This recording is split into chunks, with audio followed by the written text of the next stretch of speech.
Hello and welcome. This is James from the DSO Imager channel. Tonight I'm going to show the processing workflow I used for this wide field galaxy shot that's featuring NGC 891. Now I collected 19 hours of data using an Astronomic AT115 EDT and my ZWO ASI 1600 mono.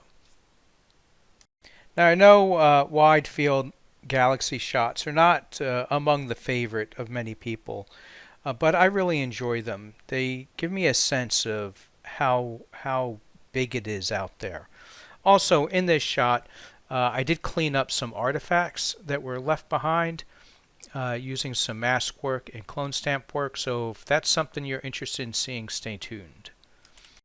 Now this shot was taken in my backyard. I'm in Bortle 5 skies.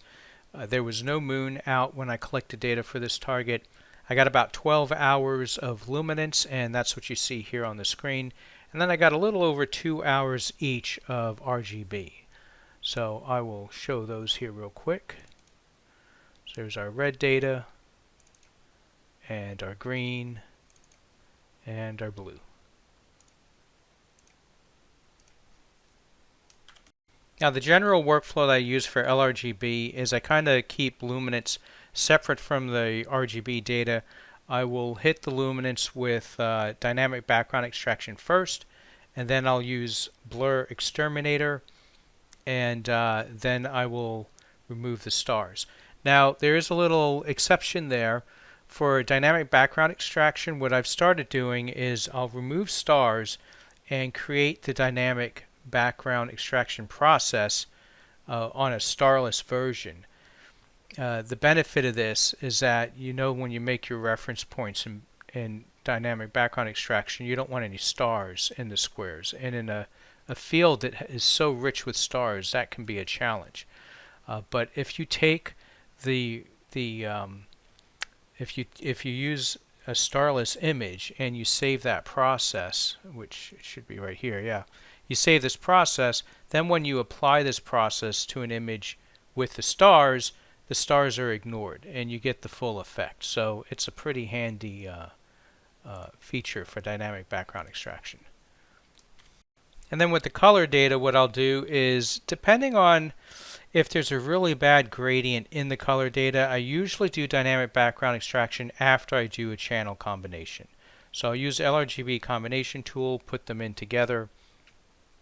That creates a color image. Then I run the image solver script. This guy here, that way it assigns coordinates to the picture, and then I'm able to use the photometric color calibration to handle the color calibration stuff on the color image. After color calibration, I then run blur exterminator against the color image. And when I remove the stars from the color image, I save the stars. So when I put everything back together, I use the RGB stars as opposed to LRGB stars. Alrighty, so here's the luminance with dynamic background extraction. Next is running blur exterminator, and there. So blur exterminator, as usual, doing an amazing job on the stars. We can even zoom in on some of these galaxies here. And yeah, fantastic job. Oh, I should point out, this data is drizzled. I figured I had enough total integration time, so just trying to squeeze out as much resolution as possible. Now, at this point, I believe the next step is taking the stars out. Let's see. Oh, this looks darker because I had adjusted the auto stretch, right? This is still linear.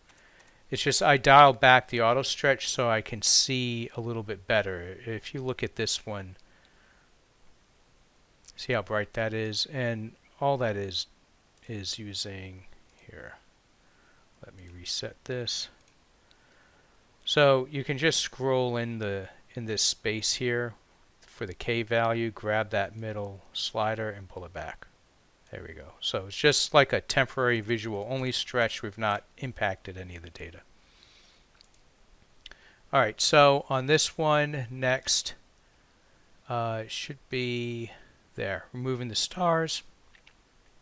And then I give it a second hit on Blur Exterminator. So what I'm doing, I've started doing this lately. Right, I still use automatic PSF for the initial Blur Exterminator, and actually I stick to the default values. And this correct first or non-stellar then stellar. Typically for galaxies, I'll use this non-stellar then stellar, stellar being the stars. And for heavy nebula images, I'll choose the correct first. And this is just based on recommendations from Russ over at RC-Astro. Alright, so I will apply this first. And then after I remove the stars, I'll uncheck this automatic PSF. And I'll usually pull that slider to around here.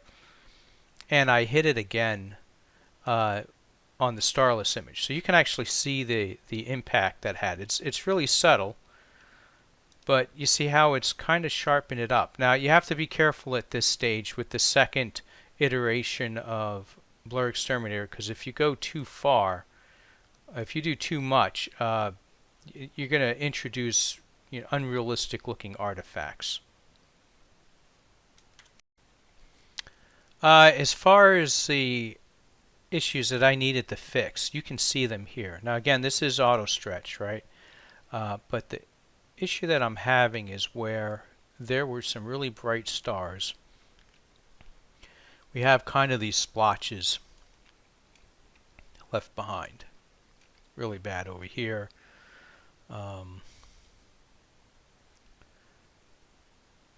This is actually a galaxy, so that's not a mistake. I'm getting a little bit of a halo there. What filters am I using with this? These are chroma filters, so I mean that's not too bad. It's not too noticeable. But yeah, some blotches left over from the brighter stars that are going to need some fixing. Now, let's take a pause here though on the processing and take a look at this image. And I mean, this is with the stars removed. So look how many galaxies are in here. This is why I pointed this scope here and why I wanted to capture this image. NGC 891 is kind of cool, and maybe one day I'll point my edge at this galaxy. But it's really just the lead galaxy in a symphony of galaxies. So many galaxies. Let's see. So NGC 891, I think, is like, if I remember, I looked it up. It's like 30 million light years away. And then these guys, I forgot the designation of this one, but like this guy over here and this one over here, this cool looking spiral, and there's another spiral right over here. These guys are between 200 to 300 million light years away. And so if those guys are 200 or 300 million light years away, I mean, how far are these little guys? I say little, I don't know. They could be larger than the Milky Way. They're so far away. Really cool that I was able to pull data like this from my Bortle 5 backyard. Alright, so anyway, back to the processing. So the next step here, remember this is not stretched. Next step is to stretch. So as usual, I make a clone. And here we are. So we're going to do an initial stretch. And you know what? Honestly, I can't remember if I used the regular histogram or a generalized hyperbolic stretch. I may have used both. Lately, I've been doing the initial stretch in the regular histogram stretch and then do the finishing touches with the hyperbolic stretch. Alright, so this is where we got, right? So this is initial stretch. You can just barely see it. Give it another stretch here. And now we see I have a mask on and we've got a preview box. So it looks like I'm about to tackle this here. Alright, let's take a look at the mask real quick. Okay, so that's an interesting mask. See what I did there is I made a game mask to isolate this spot here, but I didn't want to impact these galaxies, and so I have these galaxies protected. Now this mask, my strategy here for this was to just use curves and pull back on curves to try to blend the signal level here with the background. But that ended up not working out too well. But making the mask might be of interest to some people, so I'll show that real quick anyway. So the first thing I did is I just made a clone of this luminance data, and then I used curves to pull back all the way on the dark, and like an S curve extreme, and basically it produced this here. So this is what I ended up with, and I just used this as the mask. Now I made it an A here because I was going to basically add this mask to a different mask to make a composite mask. So the other mask that I made, I used the game script, and yeah, there it is.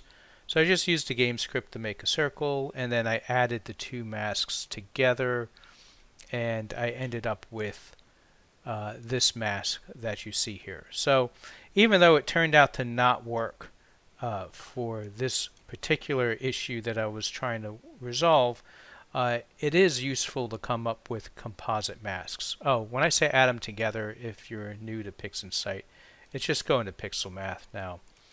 Yeah, this is the wrong formula, but it's literally just A plus B. I mean, that's why I named this one A and I named this one B, just to make the math easy in pixel math.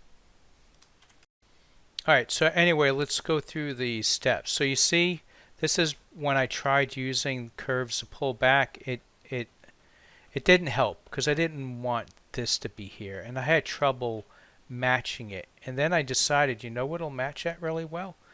Using clone stamp. And so that's what I did, is I just used, let's see. Yeah, I just used clone stamp, and clone stamp perfectly matched, or pretty close to perfectly match, that background. And then the rest of the way, I didn't bother making a composite mask. I just used clone stamp. Let's see, yeah. So now you see I only have this mask that's protecting the galaxies, and now I start using clone stamp, and you can see that here. Now notice, clone stamp's not perfect. It inserted new galaxies here. See how that happened? So clone stamp is gathering data around the area, and when you put it in there, it's literally cloning. So what I had to do was make another clone stamp with a smaller diameter just to individually take out these little galaxies. There, see? So, I mean, it's not perfect, but it blends in a lot better than it did before. I think the mask was a little strong here because you notice how sharp that is cut off, but I decided to leave it anyway. But comparing to how it looked before, yeah, that's a huge improvement. Once you put the stars back in there, this very minor difference in background is not going to be that noticeable. So I'll just keep a zoomed out view, and you can see that I went through this process and attacked most of the blemishes left behind by the stars, and ended up here. Let's see. Yeah, alright, so you see what's happened here. So this is all the blemishes are gone, and now I give an application of noise exterminator. Typically you want to do noise exterminator before you stretch, but it works really well after stretching, and in this case I intended to do it before I stretched but forgot and just hit it after after the stretching, so it wasn't that big a deal, I don't think. Now it's pretty much the same deal for the RGB data. So let's see, I removed the stars, and now I'm doing the stretch, and we got the same kind of blemishes. The reason why I handled the blemishes separately before combining LRGB is that at the time I thought it would be easier to deal with the varying colors of the RGB data. It probably wouldn't have mattered, but I think it was just easier or safer to handle the luminance separately. So again, you can see that I'm using the same process this time, clone stamp. You can't do this on every image, but galaxy images like this with a lot of empty space, you can get away with it. If there was a lot of IFN in the background or a lot of HA in the background, then this wouldn't work. But for a regular LRGB image such as this, it worked just fine.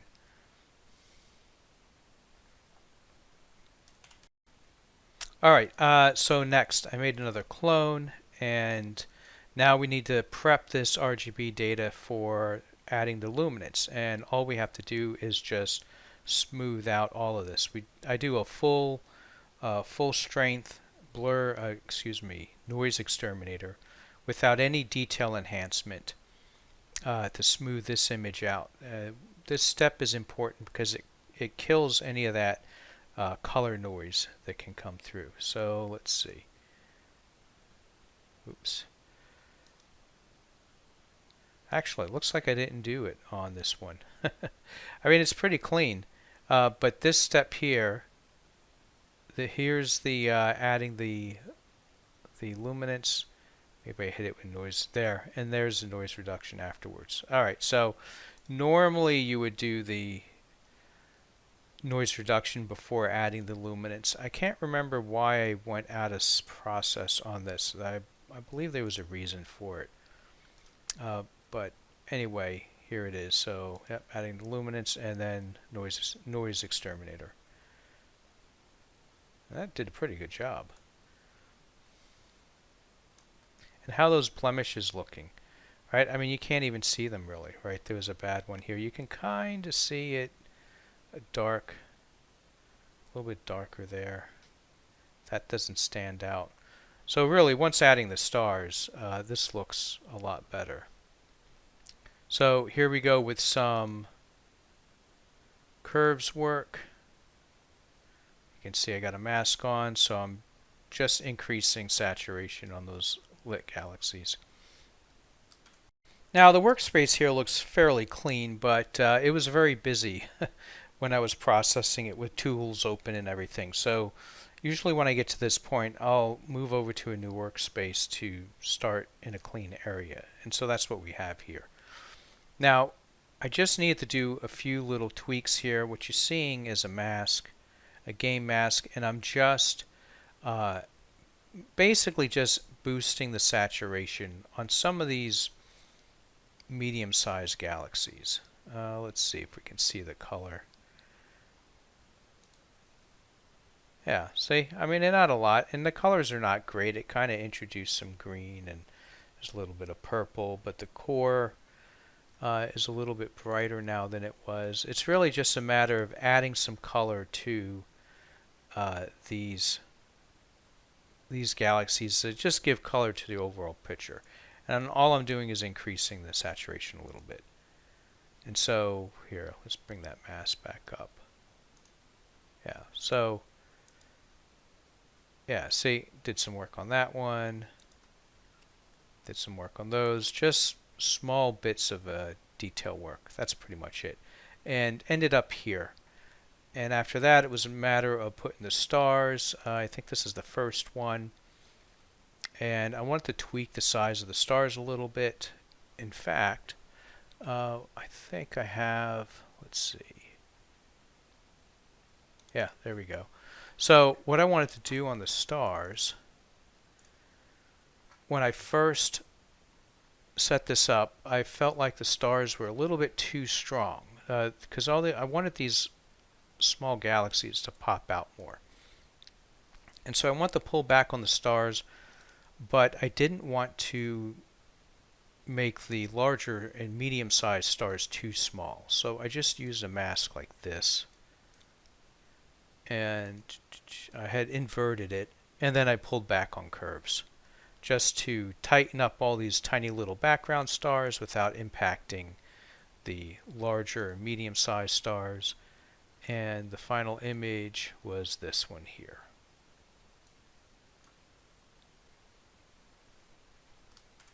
So there we go. Again, I know that wide field galaxy shots are not a favorite, but I really like them. And there's going to be more over the next few months with galaxy season upon us. I should mention I did try to get HA on this shot while the moon was up, and I accumulated several hours of HA, and I didn't see anything worth putting in there. There weren't any specific little HA regions that I could detect in here. So I don't know if it's the limitation of my scope and sensor combination, not sensitive enough, or perhaps trying to get faint HA regions when the full moon is out is a bit ambitious. Alright, so that's all I have this evening. Please give this video a like and subscribe if you're not already subscribed. More videos like this on the way. I am still sitting on a ton of data, so there's going to be more stuff to come. And a little hint, I did order some gear that should be here very soon, hopefully not with any clouds. Alright, pleasant evening everyone, clear skies.